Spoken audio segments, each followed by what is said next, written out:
Stephen Heller, today's speaker, is one of the most renowned and productive authorities on design and illustration history and practice. He began his work as a designer and art director in the burgeoning underground press.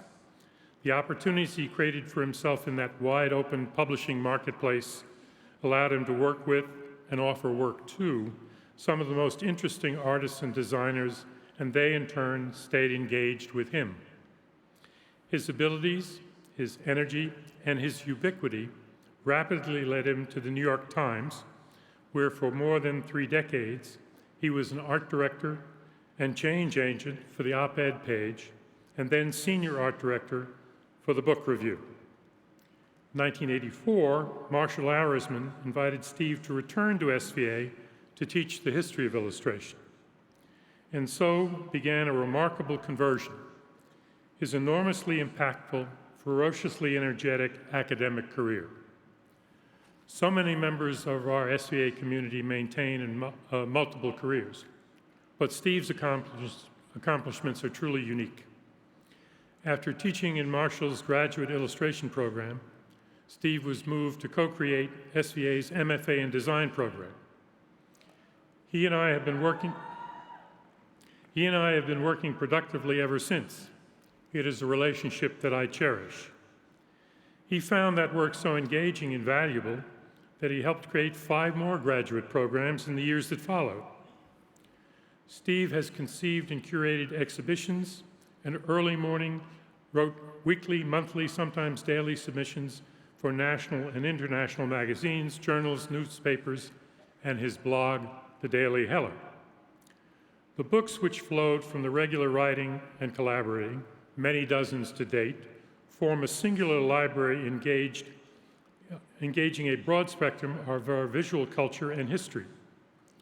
And before Amazon, when there were chain bookstores, Steve had his own shelf.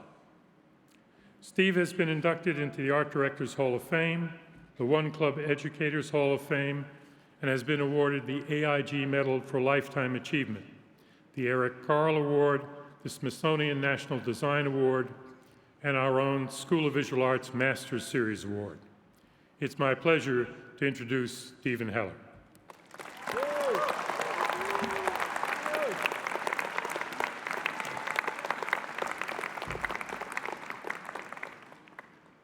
It's a great privilege to speak at this 50th commencement ceremony.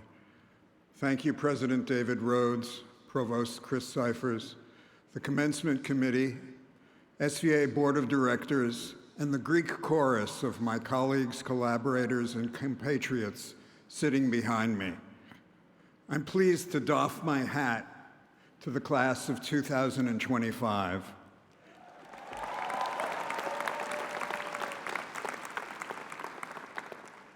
And have this hat off.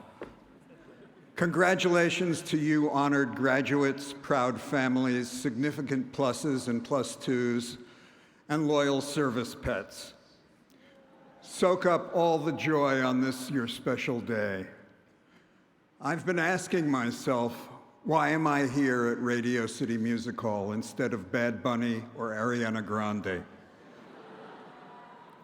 Maybe because I've been associated with SVA for 50 years, as an expelled student, adjunct faculty member, summer workshop co-coordinator, conference organizer, exhibition curator, co-founder of 5 graduate programs, and for 27 happy years as co-chair of MFA Design with Lita Tellerico, who's here today and deserves applause.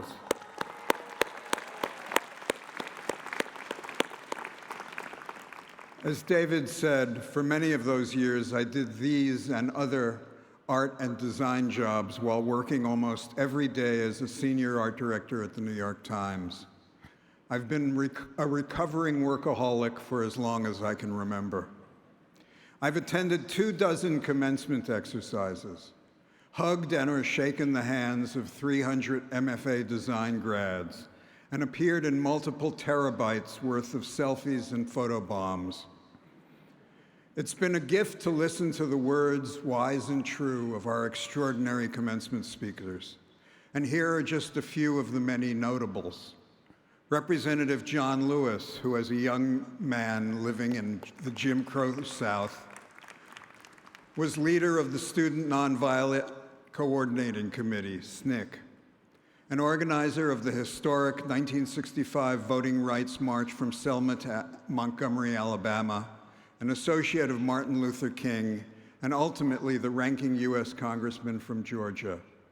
A hero of the civil rights movement, his soulful oratory and eyewitness accounts of the struggle for racial equality, currently derided as critical race theory, were poignant and inspiring. Lewis was arrested 40 times for civil disobedience. That's 37 times more than I was. It's what he called good trouble, and slyly joked that he might be arrested a few more times before his life's mission was complete. He told our grads to use your training to get into good trouble, so we can all be a little more human. He died in 2020, a few months before the January 6, 2021 MAGA insurrection.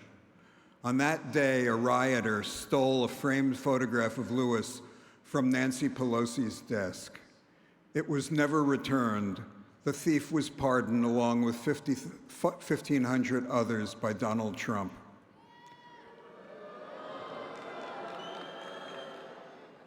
I'll say it again, Donald Trump. I was excited by the candid speech of women's rights and social justice icon Gloria Steinem, who before becoming an activist, she worked at Mad Magazine with comics guru, SVA faculty member, and briefly my teacher, Harvey Kurtzman. A few years later, as a writer-reporter for Show magazine, she famously went undercover as a Playboy bunny to investigate working practices in Hugh Hefner's exploitative Playboy nightclubs. It was a seminal example of the new journalism. And in 1971, she was co-founder and editor of Ms. Magazine, where SVA's faculty member and former board chair, Milton Glaser, consulted on its graphic design. Gloria's optimism about the curative powers of art was palpable. Quote, "The visual arts," she said, "has the most potential for bringing diverse persons together." I was also energized listening to Jules Feiffer, creator of introspective and sardonic political comic strips, dramatic and comic plays, and screenplays as diverse as Carnal Knowledge and Popeye. In the late 70s, he took a leap and began writing and illustrating his own unconventional children's books.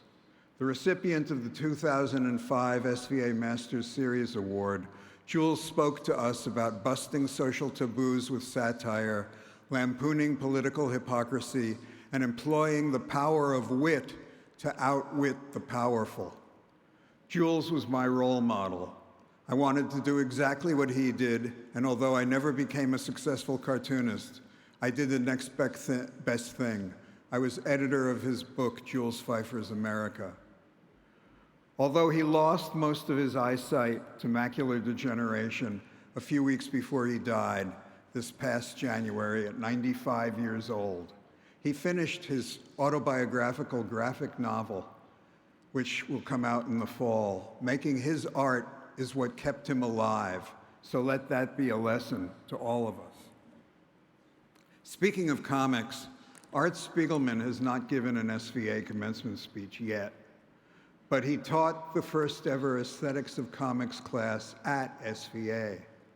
Graphic novels, now currently a cash cow of the publishing industry, did not exist at that time. Art launched a new genre with his intensely confessional 2-volume comic book, the Holocaust memoir, Mouse. I must confess that when he told me of his plans to find a mainstream publisher for the book, I was extremely skeptical. In fact, I thought it was a terrible idea. But my much wiser wife, Louise Feely, a former SVA faculty member, yes, You got to know the cues to when to get excited. She was art director of Pantheon Books and hooked him up with her publisher. Mouse received rave reviews, was translated into multiple languages, won the only Pulitzer Prize ever awarded for graphic novels, and is currently, and ironically, banned by various school boards for its vivid depictions of the Holocaust. Still, generations of SVA students have benefited from art's commitment to comics as an art form and language. SVA has invited many speakers who are champions of art in the service of justice and social change. During COVID, filmmaker John Waters offered grads an hilarious to-do list of taboo-busting transgressive principles. And author-critic Roxane Gay issued a passionate plea to fight for women's reproductive rights before the Supreme Court's dreadful overturning of Roe versus Wade. I could spend all my time riffing on the memorable speeches. Instead, I suggest that you invest your time and watch them on YouTube. To prepare for this talk, I spent a lot of time searching. I discovered an address given at Stanford by Apple founder Steve Jobs, where he admitted that after officially dropping out of college, he surreptitiously audited the classes that interested him for free. Of most consequence was a course on calligraphy and the history of letter forms. Jobs said it was the reason that years later, well-designed type fonts were factory-loaded into the early Macintosh computers, thus setting the typographic bar for all PC companies to license proprietary typefaces. I also listened multiple times to Bob Dylan's speech accepting the 2016 Nobel Prize for Literature, delivered the year after he declined to attend the Nobel ceremony in Stockholm. Dylan's talk is not a commencement speech, but it is a remarkable prose poem of self-discovery that began, I'm going to try to do the accent, I got to wondering exactly how my songs related to literature. I wanted to reflect on it and see where the connection was. I will stop. I'm going to try to articulate that to you. And most likely it will go in a roundabout way, but I hope what I say will be worthwhile and purposeful. My words are also roundabout, but I hope they will be worthwhile and purposeful. First disclosure, I do not have any bona fide academic degrees. I attended my high school graduation, but there's no trace of my diploma, so maybe it was all a dream. I do have a certificate left over from the 1960s verifying that for a $20 fee, I'm an ordained minister in the Universal Light Church, which I had hoped would allow me to get a religious draft deferment from serving in the Vietnam War. It didn't work. But I can officiate at weddings. The goal of a commencement speech is to share bits of wisdom that might be useful once you, as certified artists, are released into the wild. As New York Times culture critic A.O. Scott wrote, like a wedding toast, a commencement address is not supposed to surpass its occasion. The speaker is generally someone who has said or done memorable things. The speech should not be one of them. As I was working on this talk, coincidentally, I was also writing a wedding toast for my son and daughter-in-law's recent reception at Katz's Deli. I tried to copy a few lines from it for this talk, but they just didn't have the same zing without the scent of freshly sliced pastrami. At the very least, I hope something I say strikes a chord. So here goes. Experience does not equal wisdom. You can have years of practical experience and only be as wise as a potato chip. Wisdom is a calculus of learning, analysis, and reflection, from which you formulate transcendent thoughts and concepts.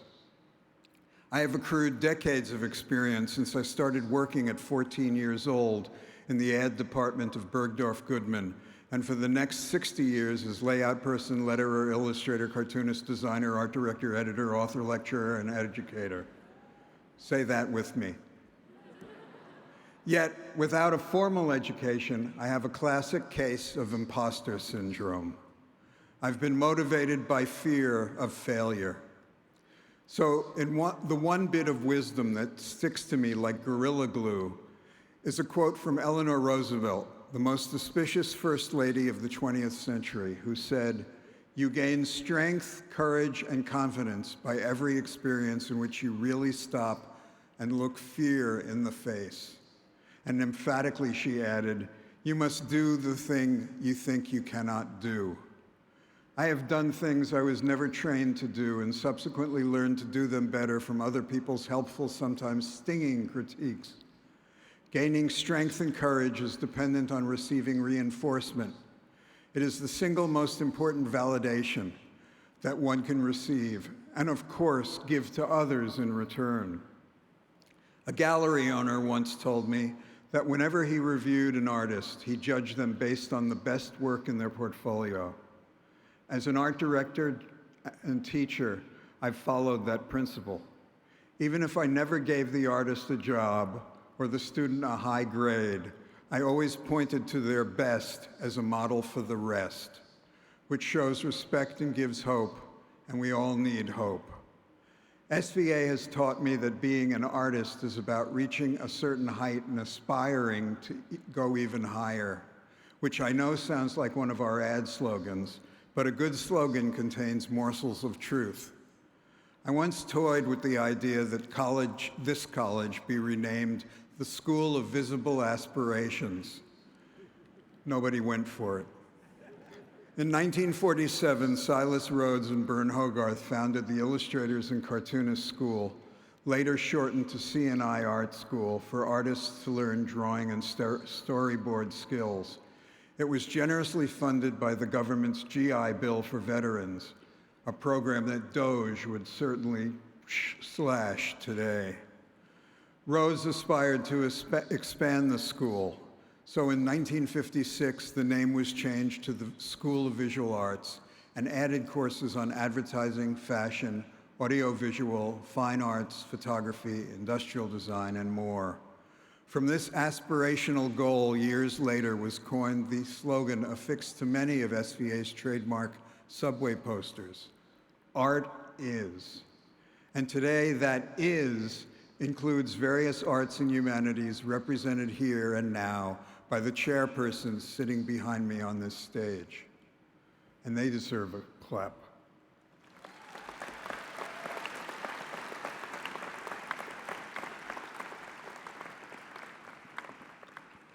This is the SVA legacy that you became a part of when you entered the college. For me, SVA's mission is first and foremost to support and realize aspirations. During the 60s, SVA helped alter the trajectory of arts when New York City became a wellspring of painting, graphic design, comics, advertising, photography, and film in post-war America. I often imagine when I read lists of the famous alumni and faculty who contributed to this cultural renaissance of the city and world, what would New York be like if SVA did not exist? I conjure an abyss, a black hole. The loss would be incalculable on many levels. I consider myself art adjacent. I work around the edges of art. I write about and document design and designers, typography and typographers, illustrators and illustration, art activism and activist artists. I study the histories of democratic and authoritarian propaganda, and these days I study a lot about our country's slide into darkness. All these pursuits have been bolstered by access to SVA's continuing ed programs, its library, and its archival resources. "Art is whatever," reads the headline on one of Milton Glazer's famous subway posters. And if SVA did not exist to promote this concept, there'd be way fewer art rebels making waves. At the risk of sounding what A.O. Scott calls rhetorical emptiness, I consider that all of you, in that impressive sea of red out there, which I can't see, are the next wave. Your job is to create alternative spaces and objects with old and new technologies, or at least reinvent something in the existing space in which you can take personal and collective pride. As SVA grads, you must fend off the barbarians that are all too real and crowding in of late, like a herd of zombies too close to comfort. At this point, I would be remiss to ignore the toxic orange cloud hanging over us. And coincidentally, we have an orange ceiling. Politics inevitably impacts the purpose and meaning of art, and we are entering a new world disorder where ideologues and idiocrats are poised to thwart your most progressive efforts or co-opt them for their own self-serving goals. The culture wars are regrettably in full swing. The movement to erase so-called wokeness has reduced our capacity to think clearly and teach honestly. Artists are in high anxiety mode. Far right and far left contribute to the rising danger. Sometimes stressful times fuel great work, but just as often it snuffs it out. A climate of cultural risk aversion will create a creative wasteland, so don't be averse to risk. Artists must protest the flood of executive orders, like the one targeting the Smithsonian Institution, and instructs the compliant J.D. Vance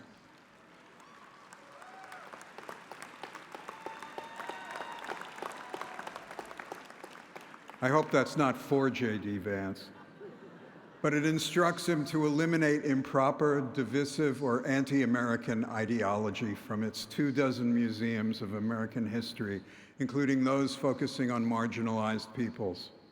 Last week, the Librarian of Congress was fired for, quote, promoting radical content authored by Trump opponents. I hate to think what those books include. This erasure is just one of many chilling decrees issued regularly from the MAGA White House. Demigods use art and architecture to underscore their power and leave a telltale legacy. They dismantle language, too. Words and phrases like equity, diversity, inclusion, racism, non-binary, BIPOC, gender identity, and dozens more are now taboo in the halls of increasingly dismembered government. In only 100+ days, Trump's agenda has been culturally devastating, to say the least. So to quote Bob Dylan again, "Don't follow leaders, watch the parking meters." Be nonconformists. Take confident strides. Make your own opportunities, either solo or in collaborations.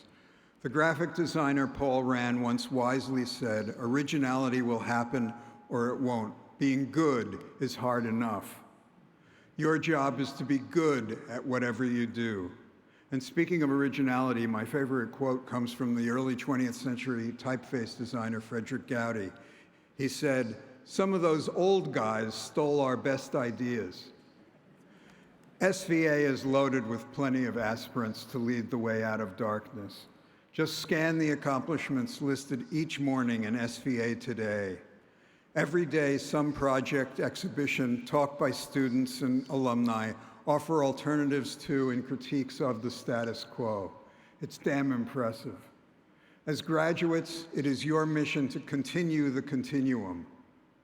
To quote my favorite Al Pacino line in the film The Scent of a Woman, "Protect it, embrace it. It's going to make you proud one day, I promise you." Oh. So I will end by telling you about an experience I had recently at a doctor's appointment. I won't mention the bill. When I arrived, the first thing I saw in the waiting room was a surprisingly familiar face. It was the singer-songwriter Graham Nash of Crosby, Stills, Nash & Young, one of my favorite super rock groups. I instantly felt calm wash over me, and I was comforted by his silent presence sitting across from me, minding his own business, while I Googled him on my phone. When I finished with my exam, he was still sitting there alone in the waiting room. So I worked up the nerve to enter his personal space and said, "I love your music." He lifted his head, smiled, focused his eyes on mine, and softly replied in his familiar British accent, "I do my best." Not "I try to do my best," but "I do my best." Just that brief encounter made my whole day, my week, my month. It's still making me. Here's my bit of takeaway wisdom. To the class of 2025, whatever your circumstances, whichever media and technology you're using, if you are the least bit anxious about what comes next in your life or in your work, you'll do fine if you believe I do my best. So congratulations again. Take a day or two to celebrate your accomplishments, then start to make good trouble. Thank you.